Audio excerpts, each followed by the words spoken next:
یہ نصیحت لکھ کے جاتا ہوں، وصیت لکھ کے جاتا ہوں، نوشتہ چھوڑے جاتا ہوں تاکہ اس کے بعد تم کبھی گمراہ نہ ہو سکو۔ دوڑے کچھ لوگ قلم دوات لانے کے لیے اور کچھ لوگ آڑے آ گئے، خبردار قلم دوات نہ دینا۔ کیوں؟ ابھی معاذ اللہ رسول پر مرض کا غلبہ ہے۔ میں نے وہ لفظ استعمال نہیں کیا جو استعمال کرنے والے نے استعمال کیا تھا، سیاہ ستہ میں موجود ہیں، بعض کتابوں میں، ان میں وہ جملہ کہ ابھی مرض کا غلبہ ہے، رسول کو کچھ نہ دینا، رسول کے ہاتھ میں کچھ نہ دینا۔ تو جب رسول آخر میں لکھنے پڑھنے سے معذور ہے، معاذ اللہ خاکم بدہن، اور آخر وقت کی وصیت کسی قابل نہیں ہے، تو پھر دوسروں کی وصیتیں کیوں قبول کی گئیں؟ دوسروں کے آخری وقت میں جو انہوں نے وصیتیں کی ان پہ عمل کیوں کیا گیا؟ جب رسول پہ مرض کا غلبہ ہے تو دوسروں پہ تو بدرجہ اولا ہونا چاہیے تھا۔ اتنا شور ہوا، اتنا ہنگامہ ہوا کہ رسول غضبناک ہو گئے اور حکم دیا کہ چلے جاؤ میرے پاس سے، شور نہ کرو میرے پاس۔ علی باہر نکلے، آنکھوں میں اشک ہیں، کہا چلے جاؤ یہاں سے۔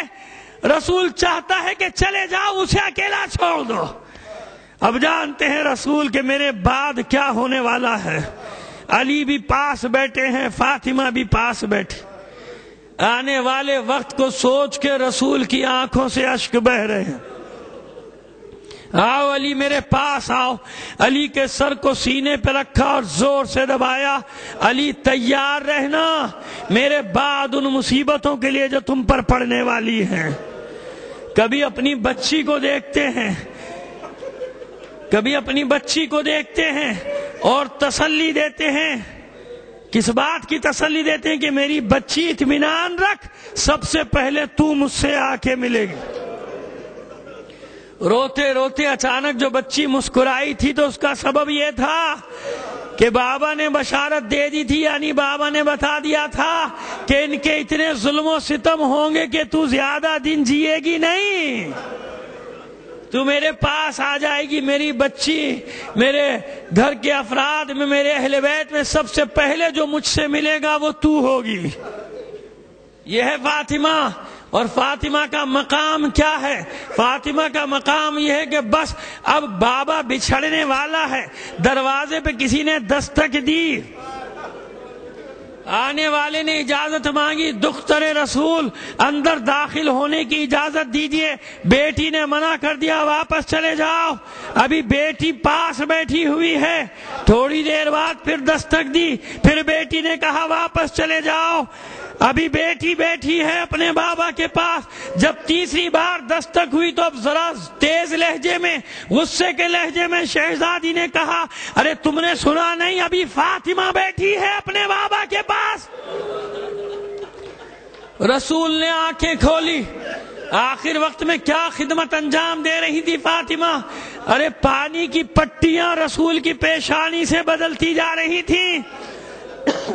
آنکھیں کھولی رسول نے، کہا میری بچی جانتی ہے یہ کون ہے؟ جانتی ہے یہ کون ہے؟ اے میری بچی سے کسی گھر میں داخل ہونے کے لیے اجازت کی ضرورت نہیں پیش آتی، لیکن اس کی مجال نہیں کہ تیری اجازت کے بغیر دہلیز کو پار کر لے۔ میری بچی آنے دے۔ ارے کوئی اور نہیں، ملک الموت اللہ کا پیغام لے کر آیا ہے میرے لیے۔ یہ ہے فاطمہ کا مقام۔ اب تصور کیجئے کہ جب راتوں کو جاگ جاگ کے روتی ہوگی بچی اپنے بابا کے لیے تو کیا حال ہوتا ہوگا قبر میں مصطفیٰ کا۔ تصور کیجئے کہ جب گھر کے دروازے کو جلانے کے لیے آئے ہوں گے کیا گزرتی ہوگی رسول پہ۔ اے پروردگار دیکھ، یہ میری امت ہے، یہ میرے کلمہ پڑھنے والے ہیں، میرا کلمہ بھی پڑھ رہے ہیں، میری بیٹی کے دروازے کو بھی جلا رہے ہیں۔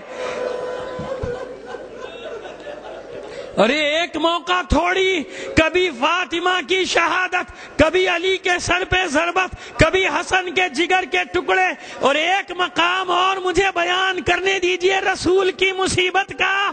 ارے رسول کی کتنی بڑی مصیبت ہے کہ شبیہ پیغمبر خاک پہ ایڑیاں رگڑ رہا ہے۔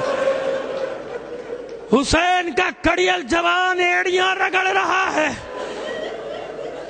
برچھی کا پھل کلیجے میں ہے، اور حسین کو یہ مرحلہ درپیش ہے کہ علی اکبر کے کلیجے سے برچھی کا پھل نکالے۔ عزادارو یقین رکھو کہ یہ بھی وہ مصیبت ہے کہ رسول بھی آ گئے، بابا بھی آ گئے، بھائی بھی آ گیا، ماں بھی آ گئی، اور رسول کہتا ہوگا، نانا کہتا ہوگا، میرے لال حسین اس مرحلے سے گزر جا، اس امتحان سے گزر جا۔ ایک ایک ہمت بناتا ہوگا، اور حسین کہتا ہوگا، نانا دیکھ رہے ہو، ارے یہ کوئی اور نہیں تمہاری شبیہ ہے جسے خاک و خون میں غلطہ کیا گیا ہے۔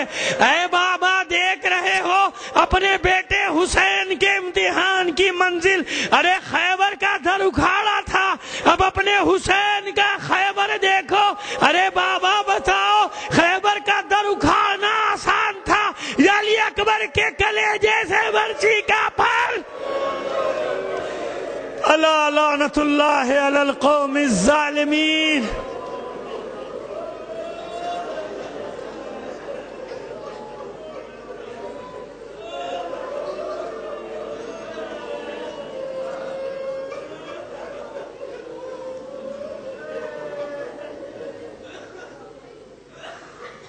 وَسَيَعْلَمُ الَّذِينَ ظَلَمُوا أَيَّ مُنْقَلِبٍ يَنْقَلِبُونَ۔ بار الہ بحق محمد و آل محمد ہماری اس قلیل عبادت کو قبول فرما لے۔ بار الہ آج کے دونوں شہیدوں کا واسطہ، نانا اور نواسے کا واسطہ، بار الہ جو مومنین اپنی جائز حاجات رکھتے ہیں ان کی حاجتوں کو آج کی شب پورا کر دے۔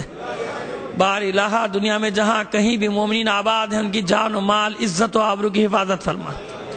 عزاداران حسین کو اپنے حفظ و امان میں رکھ۔ جو مومنین عزادار ہونے کے جرم میں شہید کر دیے گئے انہیں شہدائے کربلا کے ساتھ محشور فرما۔ جو اسیر ہیں بے حق اسیران کربلا انہیں رہائی عطا فرما۔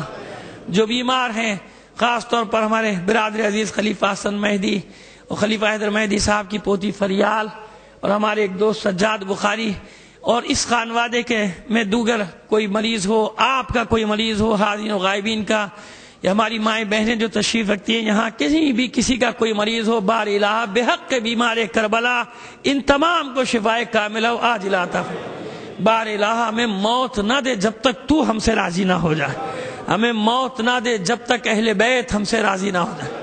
بار الہ ہم اس قابل نہیں ہیں، ہم بڑے گناہگار ہیں، اس قابل بنا دے کہ جب تیری آخری حجت کا ظہور ہو تب اس کے ادنا سے ادنا سپاہیوں میں ہی شامل ہو جائے۔ بار الہ دنیا میں جہاں کہیں بھی مومنین باطل طاقتوں سے برسر پیکار ہیں انہیں فتح و نصرت عطا فرما۔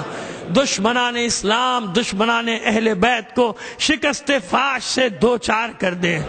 بار الہ مقامات مقدسہ کو ان ظالموں اور ناپاک دشمنوں کے قدموں سے آزاد کر دے۔